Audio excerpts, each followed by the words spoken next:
Hello friends, आज मैं यहाँ अपनी मम्मी के यहाँ आई हुई हूँ और मैं भोपाल में हूँ इस वक्त। और आज मैं इंट्रोड्यूस कराती हूँ, जैसे कि आपने सबने सुना ही होगा, मूल्यपरक दृष्टि गीता ज्ञान के लिए। तो वो एक्चुअली मेरी मम्मी अपने बिज़ी शेड्यूल से थोड़ा टाइम निकाल के जो भी उनसे बन पड़ता है, उनका टारगेट यही है कि गीता को जितने ज़्यादा सरल शब्दों में लोगों के सामने रखा जाए। लेकिन मुझसे कई बहुत सारे लोगों की, मेरे फ्रेंड्स के हर जगह से रिक्वेस्ट आती हैं कि वो जो भी वीडियोज़ हैं उसमें वो कभी सामने आकर क्यों नहीं बोलती। तो आज चलिए आपको इंट्रोड्यूस कराती हूँ अपनी मदर से। और हेलो मम्मी, सबको हाय कर दीजिए। हेलो।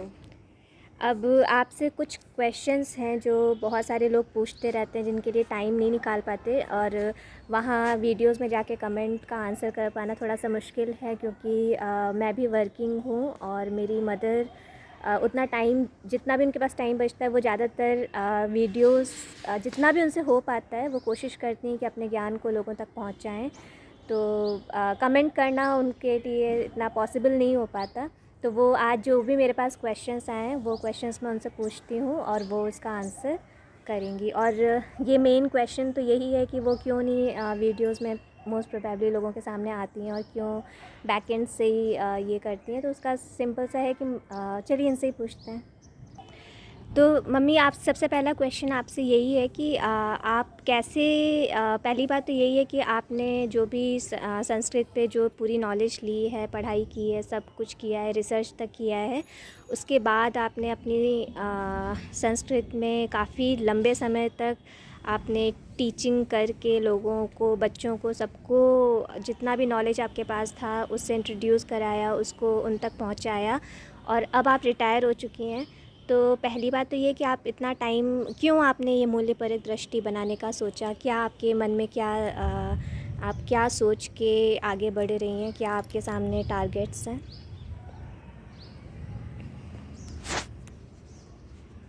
देखिए, सबसे बड़ी चीज़ तो ये है कि ज्ञान अनंत है और उसकी सीमाएं तय करना मुश्किल है कि कोई ज्ञानी है। मुझे भी इतना ज्ञान शायद नहीं है, बहुत कुछ जानने के लिए बाकी रह जाता है, जीवन कम पड़ जाता है।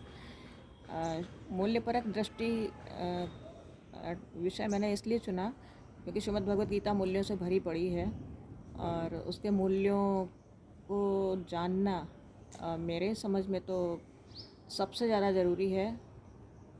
और बच्चों को अगर जीने की कला सिखानी है, जीवन कैसे जीना चाहिए, उन्हें बताना है अच्छी तरह, तो सरल से सरल और सुगम मार्ग दर्शन गीता में ही मिलता है।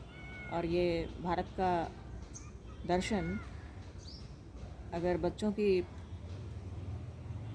हैबिट्स में आ जाता है, शामिल हो जाता है, और वो इससे वरीयता देकर अपने जीवन को एक सही दिशा की ओर ले जाते हैं, तो मैं समझती हूँ कि विश्व में भारत जैसा कोई और देश नहीं होगा और भारत जैसे काबिल बच्चे कहीं नहीं मिलेंगे। और एक जो बहुत ज़्यादा क्वेश्चन जो सबसे ज़्यादा पूछा जाता है वो यही है कि आप कभी भी, आपके जितने भी वीडियोस देखे हैं उसमें आप कभी सामने आकर नहीं बोलती। आखिर इसका क्या रीज़न है? क्या आप इसको जानबूझ के नेगलेक्ट करती हैं, या फिर आप चाहती हैं कि अपने नॉलेज को, आपको अच्छा कंफर्टेबल उसमें ही लगता है, या कोई और विशेष कोई रीज़न है इसके पीछे? ऐसा कुछ भी नहीं है, लेकिन ये ज़रूर है कि हाँ, मुझे अपने आप को पॉपुलर बनाने का शौक़ नहीं है और ना पॉपुलैरिटी गेन करने की मैंने कभी मन में इच्छा रखी। ये ज़रूर है कि जो कुछ मेरे पास है वो सब लोगों तक पहुँचे, लोग उसे जाने, क्योंकि जीवन का अंत कब हो जाता है नहीं जानता कोई, और जो है वो साथ में चला जाता है। तो जब तक जीवन है तब तक अपने हित में, अपने आने वाले समाज के हित में और अपने देश के हित में, अपने राष्ट्र को उन्नत बनाने की दृष्टि में मेरा हमेशा एक अहम भूमिका रही है और मेरा रुझान रहा है। तो मैं चाहती हूँ कि जब तक मैं जीऊँ तब तक ये राष्ट्रहित तो होता रहे। आपकी सोच बहुत ही अच्छी और पॉजिटिव है।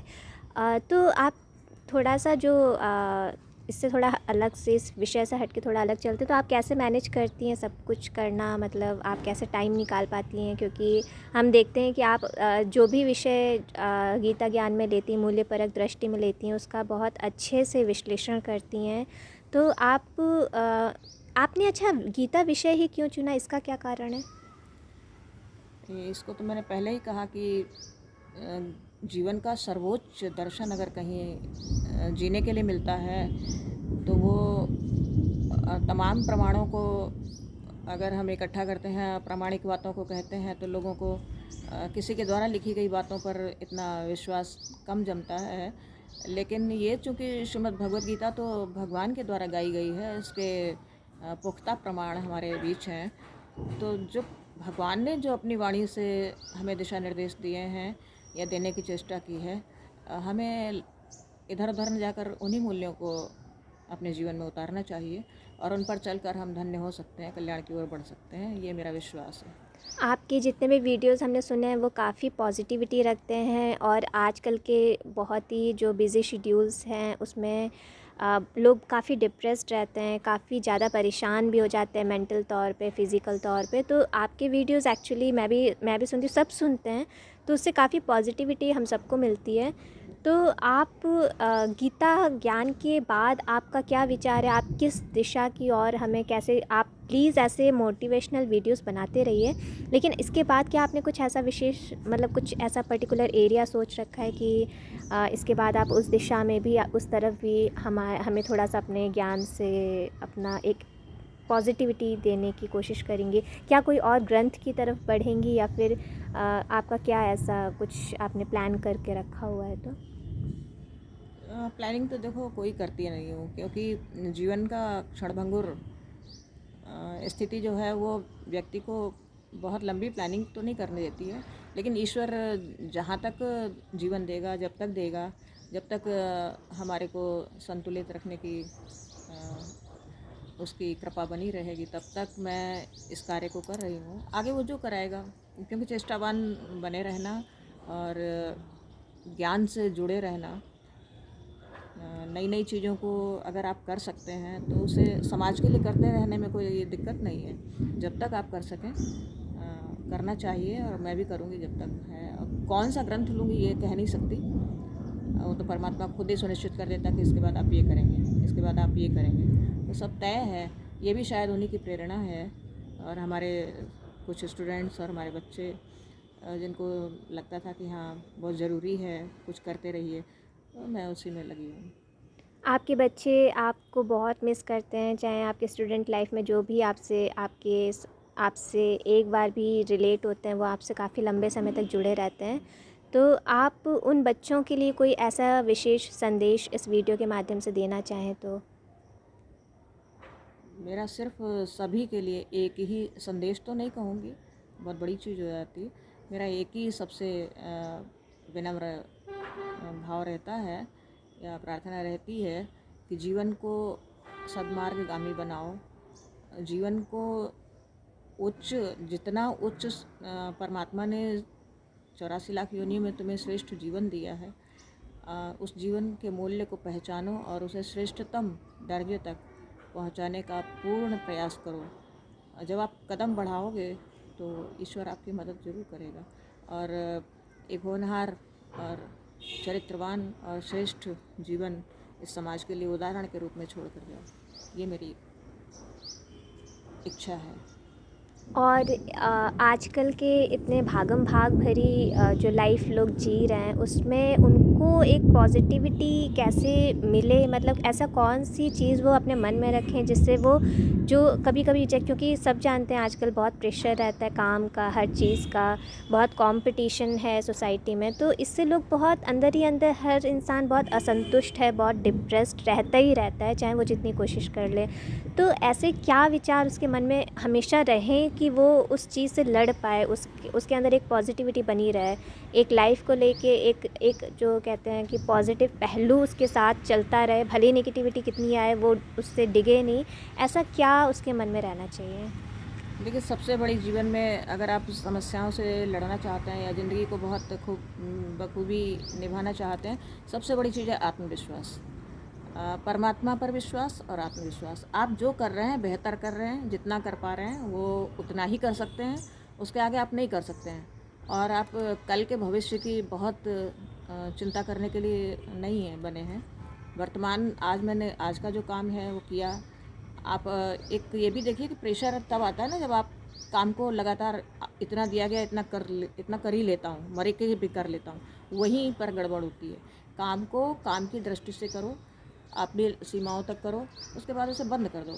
और अगर ये मत सोचो कि कल क्या होगा या हमारा कुछ नुकसान हो जाएगा। फ़ायदा सब परमात्मा देख रहा होता है। आपकी कैपेसिटी के अनुसार आपने काम कर लिया, वो संतुष्ट है। हाँ, मक्कारी नहीं होनी चाहिए कि आपको काम दिया गया और आपने नहीं किया और घूमते फिरते रहे, फिर आप रोएं कि आप काम जिम्मेदारी से करते रहिए, आत्मविश्वास में भरे रहिए। बाकी सब ऊपर वाला देखता है, देगा भी, सुरक्षा भी करेगा और दिशा भी दिखाएगा। और आपको अंतर मन में ग्लानि भी नहीं होगी। अंतर मन जहाँ ग्लानि करता है समझ लीजिए कि वो काम आपके द्वारा गलत हुआ है। बस बाकी चीज़ें आत्मविश्वास से सब कुछ जीता जा सकता है। और आप जैसे पहले टीचिंग में थी, जॉब में थी, अब आप रिटायर्ड हैं, तो आप क्या डिफ़रेंस महसूस करती हैं उस लाइफ में और इस लाइफ में? क्या आपको बहुत अंतर दिखता है या फिर क्या चीज़ें आपकी लाइफ में चेंज हुई हैं इसके बाद? हाँ, फ़र्क पड़ता है। एक तो फ़र्क पड़ता ये कि फिज़िकली आप जब थोड़ा सा डाउन होते हैं एक एज के बाद, तो थोड़ा सा रेस्ट और ये और वो कुछ ज़्यादा ही बढ़ जाता है। और काम भी लोग समझते हैं ये तो फ्री है, सब कर लेगा, तो वो भी एक सोचने का नज़रिया लोगों को बदल जाता है। और मेरे ख्याल से इससे पहले का जो काल होता है वही स्वर्णिम काल होता है। आप काम कर रहे हो, उस काम के साथ और 10 काम कर रहे हो, आपका ध्यान आपके दिमाग में कहीं खालीपन नहीं आता है। और वो खालीपन ना आए कभी, उसके लिए हमेशा किसी न किसी काम में लगे रहना आपकी जिम्मेदारी है। खाली नहीं बैठना है। आपने अपनी पूरी लाइफ में देखा जाए तो नॉर्थ से लेके साउथ, ईस्ट से लेके वेस्ट तक सब कुछ पूरा भारत देखा हुआ है। भारत दर्शन आपने पूरा कर रखा है।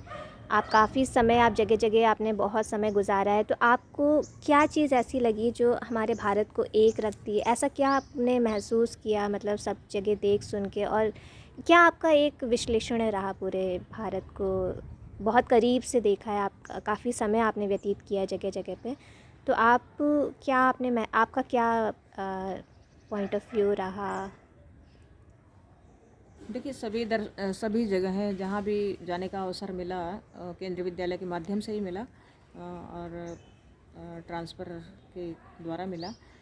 लेकिन सभी जगह जलवायु का अंतर दिखा होगा, लोगों की भाषा का दिखा होगा। लेकिन भारत तो भारत है। भारत की संस्कृति और दर्शन इतना श्रेष्ठ है, इतनी मजबूत कड़ी है जो देश को बहुत बखूबी जोड़ कर रखती है, इसमें कोई शक नहीं है। चाहे जिस दिशा में आप चले जाएं, भारतीय संस्कृति आपको उसी तरह से सहेज कर और सुरक्षित रखती है, बांध कर रखती है कि आप उससे बिखर नहीं सकते हैं। और बिखरने के अवसर बहुत कम आते हैं। और हम जहाँ भी जाते हैं, जिस भी जगह पहुँचते हैं, उसकी संस्कृति को अडॉप्ट करने की जो सबसे बड़ी आदत हम लोगों की है, भारतीयों की, तो उससे हम बहुत करीब हो जाते हैं एक दूसरे के। और ये केवल भारत के अंचल देखने मात्र से ही नहीं, आप विश्व में देखिए, भारत ही तो है जो लगभग लोकप्रिय है सभी में। ये भारतीय लोग ही तो हैं जहाँ जगह जगह जा कर के आज भी अपनी पहुँच बनाए हुए हैं, बढ़त बनाए हुए हैं। वो उसका कारण सिर्फ उनकी अपनी दर्शन और अपनी संस्कृति।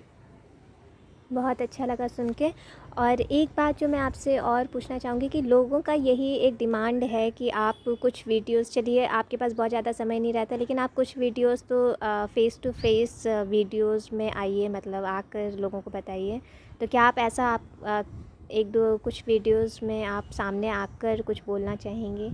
क्योंकि सब लोग वेट कर रहे हैं। आपको सुनना एक अलग बात है और देखना एक अलग बात है। लोग देखने के लिए बहुत इच्छुक हैं। जो सबका कमेंट्स और सबके फ़ोन कॉल्स और सबकी मेल्स जो आती हैं, उसमें सब ने यही डिमांड की है कि आप प्लीज़ एक दो वीडियोस में सामने आकर कुछ बोलिए। देखिए, कभी अवसर लगा तो ठीक है, वरना मेरे ख्याल से यही ठीक है। क्योंकि बोलना और प्रॉपरली उस चीज़ के लिए अपने को शो करना, ये थोड़ा सा अभी तो ऐसा लगता है कि टाइम कम है, देखा जाएगा कभी ठीक है, वक्त होगा तो। हम सब आपके अच्छे अच्छे वीडियोस को ऐसे ही सुनते रहेंगे और आपके वीडियोस हमें बहुत ही प्रोवोकिंग और बहुत ज़्यादा कॉन्फिडेंस देने वाले, बहुत पॉजिटिविटी देने वाले लगते हैं। और मैं भी सुनती हूँ और सब सुनते हैं, सबको उससे जो भी ज्ञान मिल रहा है वो एक्चुअली हम अपने लाइफ में उसको इम्प्लीमेंट कर पाते हैं, जो सबसे इम्पोर्टेंट बात है। तो थैंक यू सो मच। आपका फ्यूचर बहुत अच्छा है और आगे भी रहेगा, और आप इसी तरह से हमें बहुत पॉजिटिविटी देती रहिए। आपके वीडियोस का हमें एज़ यूजुअल हमेशा इंतज़ार रहता है। तो बहुत बहुत थैंक्स, हम सब की तरफ से आपको बहुत बहुत थैंक्स। थैंक यू, धन्यवाद, सभी का स्वागत है। पुनः कभी फिर इसी तरह से मिलेंगे और आपके प्रश्नों का समाधान होगा। तो आप लोग मूल्यपरक दृष्टि जो चैनल है उसको ऐसे ही पसंद करते रहिए, देखते रहिए, और भविष्य में होगी कहीं ना कहीं मुलाकात।